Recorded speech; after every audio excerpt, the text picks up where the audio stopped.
पल द पल ड्रामे के आने वाले एक साथ तो बहुत ही ज़्यादा इंटरेस्टिंग होती हुई नज़र आ रही हैं। जैसे कि अब आप लोग देखने जा रहे हैं कि अब रिदा की वजह से अब सारा का रिश्ता भी टूट गया।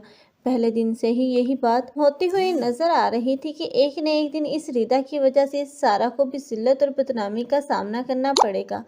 लेकिन अब रिदा है वो भी खुश नहीं रह पाएगी, क्योंकि जिसने अपने घर वालों को, अपनी माँ को और अपने भाई को तकलीफ थी, तो वो खुद कैसे खुश रह सकती है, क्योंकि वो भी सुलेमान जैसे आदमी पर भरोसा करने के बाद, क्योंकि अब जिस घर को वो बसाने के लिए चली थी, अब उसी घर में वो कैद होकर रह गई।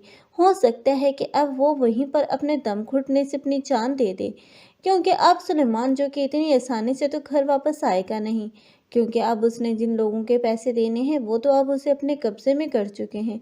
हो सकता है कि जब तक सुलेमान अपनी जान बचाकर वहां से आए, तो तब जब वो घर आएगा तब देखेगा कि रिदा बेहोश हो या फिर अपनी जान से ही जा चुकी हो।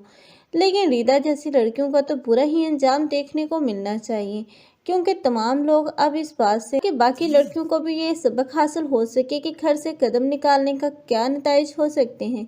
लेकिन दूसरी ही तरफ अब वफा है जो कि दूसरों के घर पर नज़र लगाए बैठी है और समझती है कि अब वो उस घर की हुक्मरान बन जाएगी।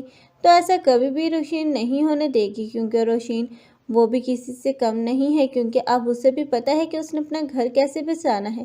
पहली मर्तबा तो वफा अपनी साजिश में कामयाब हो गई थी और बासत के जरिए उसने अब रोशीन को घर से निकलवा दिया, लेकिन अब की मर्तबा ऐसा कुछ भी होता हुआ नजर नहीं आएगा, क्योंकि यही अब रोशीन है जो कि यूसुफ के साथ मिलकर अब इस वफा का पत्ता तो साफ कर ही देगी। आखिर वफा जो कि दर बदर की ठोकरें खाएगी, तभी तो उसकी अक्ल टिकाने आएगी।